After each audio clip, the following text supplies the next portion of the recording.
দেশের বাইরে উচ্চশিক্ষার একটা সবচেয়ে গুরুত্বপূর্ণ পার্ট হলো আইএলটিএস পরীক্ষা দেওয়া। তো আইএলটিএস পরীক্ষা দিতে হলে আপনার 4টা বিষয়ের উপরে গুরুত্ব দিতে হয়। একটা হলো রিডিং, লিসেনিং, রাইটিং এবং স্পিকিং। তো আমরা যেহেতু বাংলা ভাষাভাষী এবং যারা ইংরেজি সাহিত্যে পড়াশোনা করে, আমার নিজের বেলায়ও আমি ইংরেজিতে পড়াশোনা করেছি, ইংরেজি নিউজ পেপারে চাকরি করেছি, কিন্তু তারপরেও আমার শুরুর দিকে স্পিকিংয়ের খুব জড়তা ছিল। তো স্পিকিং প্র্যাকটিস ইমপ্রুভ করার সবচেয়ে ভালো পদ্ধতি হচ্ছে নিজে নিজে স্পিকিং করার চেষ্টা করা। আপনি যখন যা বলছেন আপনাকে সেটা ইমাজিন করতে হবে, কথা বলার চেষ্টা করা। যেমন এখন আপনার সাথে কোনো পার্টনার নেই, আপনি কথা বলার জন্য কাউকে পাচ্ছেন না, তো সেক্ষেত্রে আপনি কি করবেন? স্মার্টফোন দেখুন, আমি আপনাদেরকে দেখাই যে আপনি স্মার্টফোনে কীভাবে স্পিকিং প্র্যাকটিস করতে পারেন। Hi, I want to practice English with you. Can you speak? Can you give me some idea about what is the basic questions in IELTS to get a good score? Can you tell me some questions that I can answer to you? Absolutely. I'd be happy to help you practice for the IELTS speaking test. Usually, they'll start with some basic questions about yourself, like where you're from, what you do, or what your hobbies are. Then they might ask you to speak about a topic for a couple of minutes. So let's start with a simple one. তো আপনি কিন্তু mobile ফোনে আপনার speaking practice artificial intelligence chat GPT যেটা, তার সাথে আপনি কিন্তু চাইলেই উন্নত করতে পারেন। আর একটা বিষয় যেটা আমি বলতে চাই সেটা হলো যে আপনার কিছু বেসিক প্রশ্ন আপনার ধারণা থাকতে হবে। আপনি এটা আগে থেকেই প্রিপারেশন নিয়ে রাখবেন। যেমন বেসিক প্রশ্নের মধ্যে tell me about yourself, I am XX, I came from this town, then about your studies, about your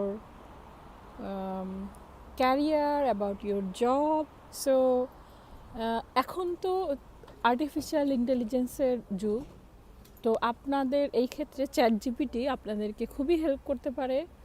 আপনারা একটা প্রশ্নের আনুমানিক 20 থেকে 40টা প্রশ্ন আপনি লিস্ট তৈরি করবেন এবং এটা চ্যাট জিপিটিকে বললে আপনাকে সেই লিস্টটা তৈরি করে দিবে। তো আপনি প্রথমে টেল মি অ্যাবাউট ইয়োর সেলফের একটা খুব ভালো একটা বর্ণনা শিখে যাবেন এবং সেই বর্ণনাটা আপনি মেমোরাইজ করে ফেলবেন এবং বারবার নিজে নিজে বলবেন, ক্যামেরার সামনে বলবেন, আয়নার সামনে বলবেন, আমি এখন যেরকম বলছি সেরকম বলবেন এবং প্র্যাকটিস করবেন। এবং ক্যামেরার সামনে বলে আপনি রেকর্ড করবেন, করে আপনি কোনো আপনার টিচার অথবা কারোর সাথে সেটা শেয়ার করতে পারেন। আর আরেকটা জিনিস হচ্ছে আপনি প্রতিদিন আপনার যেই স্পিকিং, এটা আপনি খেয়াল করবেন পরে যে আপনার কোন অংশটুকু ভুল ছিল এবং কোন অংশটুকু আপনার সংশোধন করা দরকার। আচ্ছা, এটা গেল স্পিকিংয়ের প্রথম প্রশ্ন। তারপরে আরও কিছু পার্ট থাকে, যে খুবই কমন কিছু থাকে, যে আপনাকে আপনার স্পিকিংয়ের কিছু কার্ড থাকবে, যে সেগুলোতে আপনাকে বলতে হবে। যেরকম আপনাকে পাস্ট টেন্সের কিছু বলতে হবে, যে চাইল্ডহুড লাইফ, স্কুল লাইফ, এগুলো সম্পর্কে বলতে হবে। তো এগুলো সম্পর্কেও আপনাকে কিছু প্রিপারেশন নিতে হবে। ক্যামব্রিজের যে বইগুলো আছে, আইএলটিএস যে এক্সামগুলো হয়, সেই ক্যামব্রিজের বইগুলো থেকে চাইলে আপনি যে কিউ কার্ডগুলো আছে সেখান থেকে আপনি কিছু প্রশ্নের উত্তর রেডি করতে পারেন। আচ্ছা, এরপরে আরেকটা বিষয় হচ্ছে যে একটা আপনাকে বেশ ভালো কিছু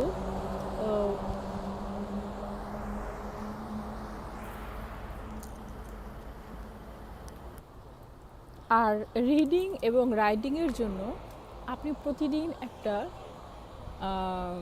ডেট এবং প্রতিদিন ডেট দিয়ে আপনার ঘড়ি ধরে রিডিংয়ে আপনার অ্যান্সার কেমন এসেছে, তিনটা প্রত্যেকটা যে বড় বড় প্যারাগ্রাফগুলো এগুলো পড়ার পরে আপনার রিডিংয়ের স্কোর কেমন এসেছে, তারপরে আপনার যে লিসেনিংয়ের যেই পার্ট, তিনটা পার্ট, সে লিসেনিংয়ের আপনার উত্তর প্রতিদিন কেমন এসেছে। তো আপনি যদি আইএলটিএসে 7 পেতে চান বা 6 পেতে চান তাহলে আপনাকে কিন্তু টার্গেট করতে হবে 7। আর আপনি যদি আমার আশেপাশের মানুষজন আমার দিকে তাকাচ্ছে, খুব ইন্টারেস্টিং। আসলে এই জায়গাটায় প্রচণ্ড রকম খুব সুন্দর গোলাপ ফুটেছে। তো এই জায়গাটা আসলে সিটি সেন্টার, তো আমার খুব পছন্দ হলো। তো ভাবলাম যে আইএলটিএস প্রিপারেশনের সাথে সাথে এই ফুলগুলো আপনাদেরকে একটু দেখায়। তো যাই হোক,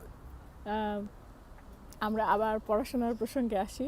আমার সামনে প্রচুর পথচারী যাচ্ছে, বয়স্ক লোকজন যাচ্ছে, তারা আমার দিকে তাকাচ্ছে, শিশুরাও তাকাচ্ছে আর চোখে। আমার চোখে চোখ পড়লে তারা কিছুটা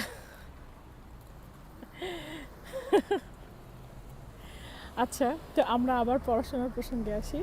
তো যেটা আমি বলতে চাচ্ছিলাম সেটা হচ্ছে আপনাকে ঘড়ি ধরে প্র্যাকটিস করতে হবে রিডিং, রাইটিং এবং হচ্ছে লিসেনিং। রাইটিংয়ের প্র্যাকটিসটাও বেশ জরুরি। রাইটিংয়ে 2টা টাস্ক থাকে। আসলে আমি তো অনেক দিন থেকে জার্মানিতে, এবং আমার কাছে মনে হয়েছে যে জার্মান ভাষার যে পরীক্ষা, আমরা বাংলাদেশের যে আইএলটিএস এবং প্যাটার্নটা কিন্তু একই, মানে জার্মান ভাষায়ও তাই। আপনাকে লিসেনিং, রাইটিং, স্পিকিং এবং এই লিসেনিং, রাইটিং, স্পিকিং এবং রিডিং, এই 4টা পার্ট। তো রিডিংটা আমার কাছে মনে হয় যে সবচেয়ে বেশি কঠিন থাকে। সেটা আইএলটিএসেও বলেন এবং জার্মান ভাষায়ও বলেন যে রিডিং পার্টটা বেশ কঠিন থাকে। তো রিডিংটা আপনাকে বেশ সময় দিতে হবে। আর লিসেনিংটা এরকম যে আপনাকে প্রতিদিন প্র্যাকটিস করতে হবে। তো লিসেনিং প্র্যাকটিসের সবচেয়ে যেটা ভালো উপায়, আমি যেটা করতাম যে সকালবেলায় ঘুম থেকে উঠে যখন আপনার ফ্রেশ মুড, তখন আপনি লিসেনিং প্র্যাকটিস করবেন। এবং প্রতিদিন লিসেনিং যখন প্র্যাকটিস করবেন, যে অংশগুলো আপনার ভুল হয়েছে সেই অংশগুলো আপনি ট্রান্সক্রিপ্টটা দেখবেন। ট্রান্সক্রিপ্ট আমি আপনাদের যদি দরকার হয় আমি দেখাবো যে প্রত্যেকটার কিন্তু ট্রান্সক্রিপ্ট পাওয়া যায়, মানে বইয়ের পেছনে কিন্তু ট্রান্সক্রিপ্ট থাকে। সেখান থেকে কোন উচ্চারণটা কেমন, আপনি কেন বুঝতে পারেননি, সেটা কিন্তু আপনি চাইলেই জানতে পারেন। তো সেখান থেকে আপনি লিসেনিং প্র্যাকটিস করতে পারেন।